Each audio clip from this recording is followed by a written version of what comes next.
결국 폐기 비용이 좀 더 많이 나오는 상황이 계속 벌어지게 되더라고요. 지금 물건을 많이 못 팔아가지고 창고비가 조금씩 계속 나가시는 분들도 제 주위에서 봤었고요.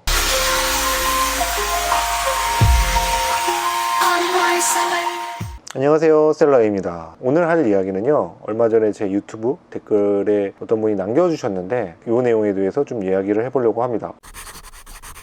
어떤 내용이었냐면요, 초보가 어떤 상품이 잘 팔렸는지 좋은 상품인지도 모르는데 어떻게 1000개씩 사입해서 1000만 원을 태웁니까? 잘 된다는 보장이 있으면 1000만 원이든 1억이든 사입 얼마든지 하겠지만 일단 팔리는지를 봐야 대량 사입을 하죠. 상품성 있는 걸 팔아야 한다는 건 당연한 이야기일 뿐이고 실제로 상품성 있는지 아닌지 모르기 때문에 소량으로 사입해서 팔아보는 겁니다. 이렇게 댓글을 달아주셨더라고요. 최근에 제가 한 제품을 잘 만들어서 팔아라, 그리고 소싱 관련해서 좀 강의를 많이 진행을 하다 보니까 이 질문 관련해 가지고 많이 질문들을 하시더라고요. 그래서 오늘은 이거에 대해서 좀 이야기를 해보려고 합니다.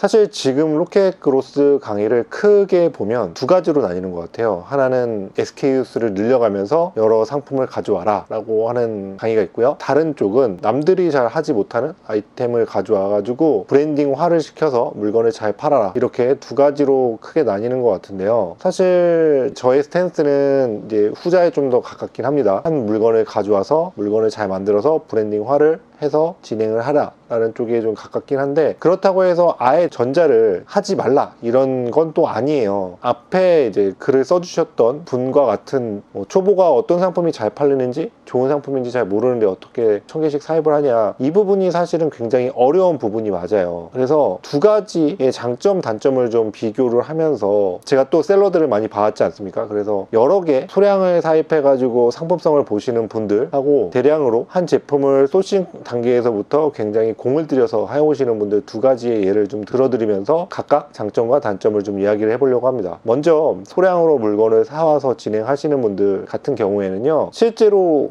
크게 망하시는 건 없는 것 같습니다. 왜냐면 소량으로 사와서 물건 안 팔리면 에이 그만하지 라고 해서 물건을 안 파는 경우가 굉장히 많기 때문에 크게 망하시지는 않는 것 같고요. 그 대신 크게 잘 되시는 분들도 많이 못 봤습니다. 왜냐면 소량으로 사입을 해서 진행을 하다 보면 아무래도 한 번 사입해서 들어오는 텀이 좀 길 수밖에 없거든요. 그래서 빨리빨리 물건을 대지 못합니다. 그리고 처음에 소량으로 가져오셨던 분들은 그 다음 파스에 1000개 이렇게들 많이 못 가져오세요. 처음에 뭐 20개로 시작해서 100개, 200개 이런 식으로 조금씩 늘려가시기 때문에 소량으로 판매하시는 분들은 진짜 크게 대박 나신 분들은 많이 못 본 것 같아요. 그래서 약간 이 소량으로 가져와서 판매하시는 분들의 장점과 단점은 리스크가 좀 적다, 크게 망할 리스크가 좀 적다 라는 것과, 단점으로는 급격하게 성장하기가 어렵다라는 거를 좀 들 수 있을 것 같아요. 뭐 급격하게 성장을 안 하니까 돈이 심하게 모자라거나 이런 경우도 많이 없겠죠. 그리고 이렇게 소량으로 가져오시는 분들의 특징이 대부분 1688에서 1000원짜리, 2000원짜리 뭐 이 정도의 제품을 사셔서 우리나라에 한 10,000원 정도에 파시려는 분들이 굉장히 많아요. 자, 근데 이게 제가 예전 영상에도 한번 말씀을 드렸었는데, 쿠팡그로스에서 10,000원 정도에 팔려면요, 일단 광고를 하시면은 금액 자체를 맞출 수가 없어요. 광고하시면 1000원 밑으로 남을 수도 있기 때문에 광고 없이 물건을 판다라는 개념으로 좀 접근을 하셔야 될 것 같고요. 그러다 보니까 약간 위탁 판매 혹은 구매 대행하고 비슷한 방식의 소싱을 진행하시는 경우가 많습니다. 근데 최근에 쿠팡이 보관 정책이 좀 바뀌면서요, 이런 분들이 최근에 많이 좀 어려워하시는 것 같은 느낌이 좀 듭니다. 소량으로 많은 물건을 중국에서 바로 쿠팡 그로스로 보냈다가 물건이 안 팔리면 계속 보관료가 증대되게 가는 방식이죠. 그렇다고 물건을 자기 집으로 받자니 다 쓰레기고 결국 폐기 비용이 좀 더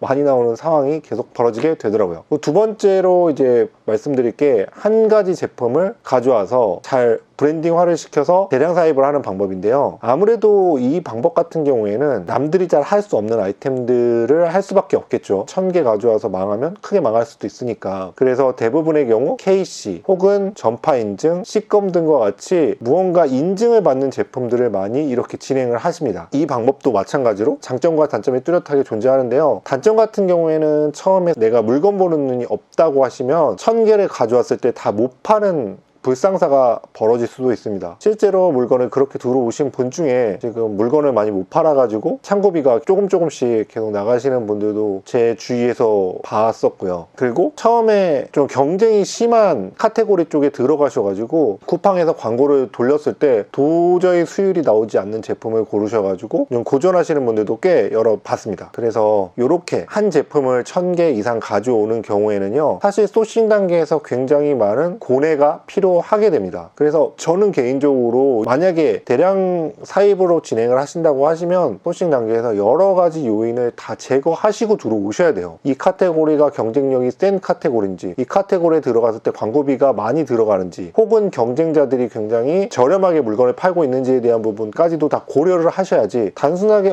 이 물건 괜찮네? 라고 하셔가지고 가져오셨을 경우엔 크게 낭패를 보실 수 있습니다. 그리고 이거 한 가지 물건을 대량 사입해가지고 가지고 들어오는 경우에 장점을 말씀을 드리자면 웬만큼 많이 팔려서는 처음 한 달간 정도는 품절이 날 확률이 적을 수밖에 없습니다. 왜냐면 하루에 30개 정도 물건이 팔리게 된다라고 하면은 한 달에 1000개 정도가 나가게 되는데요. 대부분 초반에 추이를 보시고 한 달의 간격이 있기 때문에 충분히 재주문을 하실 수 있는 시간이 분명히 있거든요. 그렇기 때문에 완벽하게 제품이 품절이 되는 시점을 맞출 수는 없겠지만 대략 품절 기간이 짧게 만들 수 있는 거기 때문에 품절 관리에도 굉장히 용이합니다. 두 번째 장점은요, 다른 셀러들이 쉽게 제 경쟁자가 될 수가 없다라는 것입니다. 아까 전에 말씀드렸듯이 한 가지 제품을 가져오는 경우에 허들이 있는 제품을 가져오기 때문에 내가 지금 물건이 잘 팔린다고 해서 다른 판매자들이 바로바로 따라붙기가 좀 어렵습니다. 허들이 없는 제품들 같은 경우에는 사실 오늘 물건이 잘 팔린다 하면 이틀 3일 후에도 경쟁자들이 나타날 수밖에 없는 구조거든요. 그렇기 때문에 아무래도 허들이 있는 제품을 가져와 가지고 판매하는 경우에는 그런 장점이 좀 존재하고요. 마지막으로 돈이 좀 벌립니다. 왜냐면 실제로 1000개, 2000개 물건을 대량으로 사입을 하면 아무래도 10개, 20개를 구매하는 것보다 가격적인 이점, 원가적인 이점이 분명히 존재하거든요. 훨씬 더 저렴한 가격에 물건을 가져올 수 있는 거기 때문에 그런 부분 역시도 굉장히 제가 셀링하는데 많은 경쟁력을 갖출 수 있게 만들어 주는 것입니다. 오늘은 이렇게 소량 사입 그리고 대량 사입으로 진행을 해서 쿠팡에 물건을 팔았을 때 장단점에 대해서 이야기를 드렸는데요. 솔직히 말씀을 드리자면 그 어떠한 쿠팡 셀러도 물건에 대해서 100% 확신하고 물건을 가져오시는 분은 아마 없을 거라고 생각을 해요. 아무리 고수분들이라도 그렇게 100% 내가 소싱한 물건이 잘 팔린다라는 보장은 아무도 없습니다. 누구의 말을 좀 빌리자면 100% 소싱 잘 된다 그러면 제가 왜 굳이 여기서 이렇게 여러분들하고 이야기를 하겠습니까? 그냥 삼성 이재용 회장하고 가서 점심 먹고 있죠. 그래서 잘 팔린다는 보장은요, 그 누구에게도 없거든요. 잘 팔린다는 보장 저도 있으면 좋겠네요. 근데 그런 보장은 세상에 존재하지 않는 거니까 그런 보장으로 진행을 하신다면 사실 셀러 활동이 좀 어려우실 수도 있습니다. 요 글을 보면서 사실 그런 생각도 좀 많이 들었어요. 아, 우리나라 사람들이 이런 생각을 가지고 있어서 아마도 우리나라 시장에서 부동산 불패라는 생각이 지워지지 않는구나. 실제로 미국 같은 나라에서는 사업가가 됐을 때 벌어들이는 돈이 굉장히 높은 반면에 우리나라 같은 경우에는 뭐 부동산 재벌들이 워낙 많으니까 누가 부동산을 해서 돈을 많이 벌었다 이런 부분에 대해서 부각을 시키니까 그래서 우리나라에 지금 많은 자금들이 부동산 쪽으로 가고 있지 않나 그런 생각이 좀 들더라고요. 사실 저는 이제 직장을 취업할 때부터 무역 쪽 관련된 일을 했었고 현재도 물건 파는 일, 셀러로서의 일을 계속 하고 있지만 물건을 팔고 그 다음에 물건을 수출하고 하는 일이 나라 경제에도 더 많은 이점을 준다라고 저는 생각을 하거든요. 그래서 이렇게 보장이 없으시겠지만 새로운 도전 정신으로 좀 진행을 하셔서 그래서 개인적으로는 이렇게 도전하시는 셀러분들에게 많은 보상이 돌아오면 참 좋겠다라는 생각이 있습니다. 그래서 어떠한 방법을 택하시는지 여러분들의 선택이시겠지만 어떤 부분이 본인에게 좀 맞는지에 대한 부분을 많이 고민하시고 진행을 하셨으면 좋을 것 같습니다. 자, 오늘 이야기는 여기까지였고요. 오늘 이야기가 좋았다면 아시죠?